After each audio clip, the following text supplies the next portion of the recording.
don't touch me, don't come near me. Not that I don't want to hug on you, but because I'm sick and I didn't want anyone else to get sick. But I seem to be over it now, thank goodness. Seems to be like a 18-hour type of a thing.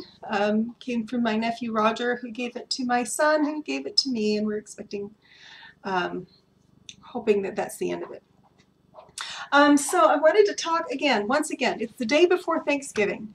That means that tomorrow we feast, and after that we shop. So it's been kind of a challenging week, but at least it ends in pie and shopping, right? And I wanted to talk a little bit about the idea that gratitude changes things. It doesn't seem like much of a business topic, but actually it is. One of the things that Sir Richard Branson talks about is that if you appreciate your employees, you know, your employees should come first, basically. That your employees should come first and that everything else will fall into place as long as you're showing your employees appreciation. And I thought about that, and I thought about a couple of people that I know that tend to say, oh yeah, you know, offhand with their appreciation. It's like it's just off the cuff. It's almost, you know, like just something they say. I don't know if maybe I'm the only person that knows people like this, but I do know people that kind of end their conversations with, oh yeah, love ya. And it doesn't really seem to mean anything. It's just something that they say at the end. It's like saying goodbye. And I know a few people that will also use, you know, a term of appreciation much the same way. There's no emotion behind it. There's no sense that that's really heartfelt behind it. And most of the time it doesn't bother me, but when I've done something major for someone, I really want to see their face light up.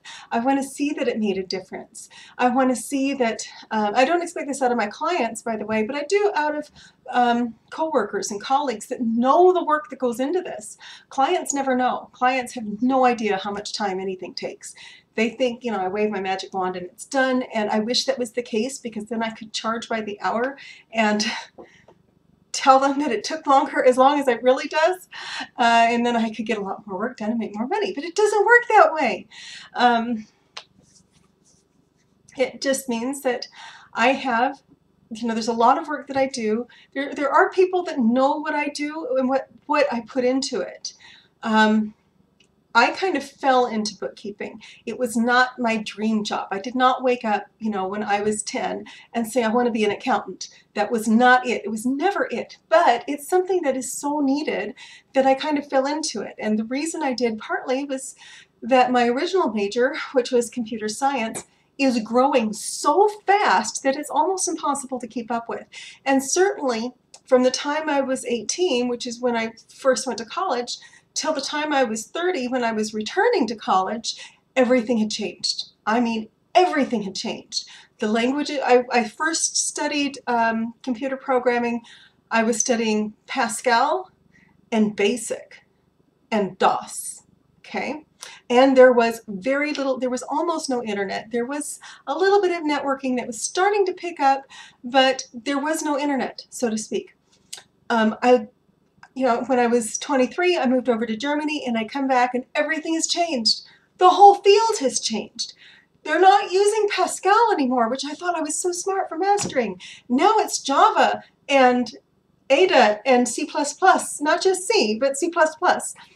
And everything has completely changed. And, you know, and then I have to worry about cookies and viruses and hackers and things that did not exist, or at least it was very, very cutting edge when I left for Germany. And so when the whole field changes in the matter of less than a decade, you know, and I was still having kids, I just could not keep up with it.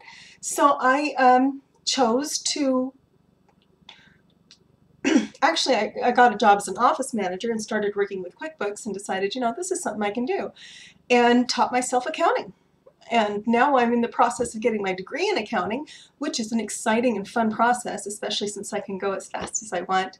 I have now completed 2 of the classes that I'm supposed to do for my term, my 6-month-long term. I've completed 2 in less than 2 months, and I should be completing the 3rd one by the end of this month. So, I taught myself bookkeeping, and I know what goes into that, and I know how much work it took for me to learn how to do it and how to do it right, which there's no point, at least in my mind, in learning how to kind of BS your way through things. I took the time to learn it right and to learn what was going on behind the scenes and to really understand, what's the difference between a debit and a credit and why does it matter? And I did all this off of one high school accounting course. So, that was kind of why I switched. And then, but I do know that it takes a lot of work. It comes a little bit more naturally to me because I understand numbers to start with. And yes, Mom, I understand numbers. I did not make good grades in math in high school, which is kind of funny because I was the one that was tutoring the honor students. And so the only reason I didn't make good grades in math was because I was just overwhelmed with tutoring and teaching. And it wasn't that I didn't get it until I got into geometry, and I really wish that they had taught algebra 1, algebra 2, and then introduced geometry, because geometry made almost no sense to me. I have to leave in just a few minutes to go get my niece from Salt Lake. I'm really excited. She's going to school in Rexburg, and so she's having Thanksgiving with us. Rexburg is up by Idaho Falls, for those of you who don't know. And there is a big college up there that she's attending, which is awesome. So anyway, I just get frustrated with people that just, especially, again, the ones that understand what I do and they understand that it's a lot of work. Because when I thank someone, I thank them deeply. And I tell them, and maybe I'm just as guilty of this as anybody, but I really tell them, in fact, I'll tend to kind of gush that I appreciate what you did, and especially, again, if it's a coworker, if they're doing something to help me, if they're doing something as part of their job and I am not their supervisor, it's going to be a little bit more casual in the thank you department. But when someone does something for me and I can see that it took some effort, and that's really where the key is for me personally. This is just me personally, so don't take this as gospel. But for me personally, when I see that someone does something that takes some effort, that takes some work, I do things for others all the time, and it always takes me effort, and I always minimize how much time and energy and work it takes. I will always minimize it. I will 9 times out of 10 fib about it and just say, oh yeah, it was nothing, when it really took me an hour. And that's because I don't want them to feel beholden to me. For those of you that don't know what that term means, it's an old Southern term that means that I just don't want them to feel like they're indebted to me. When I give, for one thing, I give as an expression of love. That is very much one of my love languages. If I can't give my time, I will give money, or I will give things, or I will go shopping for someone. And when I start doing that, believe me, I don't like to shop, which shocks a lot of people. I love to get taken care of, but I'm not fond of shopping, especially if I don't have a lot of money to spend. Then it's just depressing that I have to leave that jacket there and I wanted it. It's much more fun for me to go shop for someone else and to really be thinking, and when I do shop for someone else, I'm thinking deeply about what they need and what they want and what would be suitable for this one person. And typically there are only a few people that I buy Christmas presents for. My kids, my 2 youngest kids, my grandkids, and the grandkids get one thing apiece, okay? My kids will get more stuff. Mercedes and Jared, they're the 2 left at home. My older kids get a few things, but not a whole lot. But there's one person in my life that's just very, very special to me, and he gets a huge present from me every single year. And I think he thinks I just rush out and get whatever I can. It usually takes 4 to 5 days of solid shopping for me to find something that I think would suit him, or that I think is in the right size, or that I think that I could afford, or sometimes that I can't afford, but where can I buy something on credit? Because he's just that important to me. And so today I really want to express gratitude for this person. He knows who he is. and he doesn't like me talking about him. So he knows who he is. He's probably, outside of my family, the most important person in my life, and I really want him to stay that way. I have noticed, though, that as I grow and as I've been doing a lot of personal work, especially here. I've talked about this book before, right? I've talked about this book before, The Rituals for Transformation, and I don't want to give away all the lessons because Peter and Brianna put a lot of work into this book, and I don't want to, out of gratitude to them, I want to kind of keep most of these lessons, close to my heart.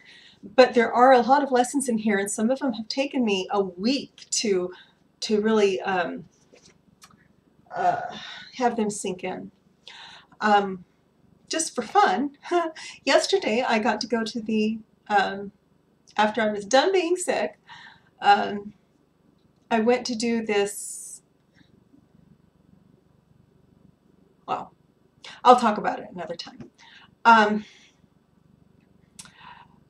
If it's, if someone does something that takes a lot of work and effort, especially if they give you something handmade for Christmas, or if anything that takes any sort of, you know the difference, right? We're between, oh, this is something cute and I'll give it to everybody, and oh, I'm going to give someone something special because they're important to me.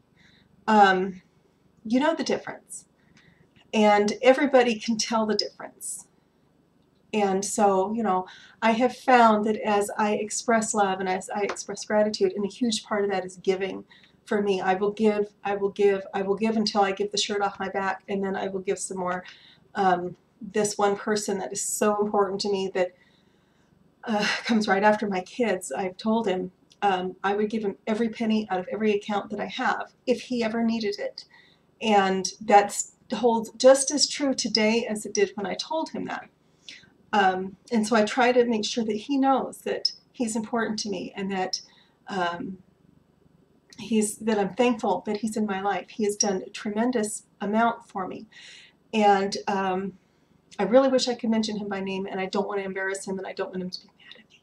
So, like I said, he doesn't like me talking about him.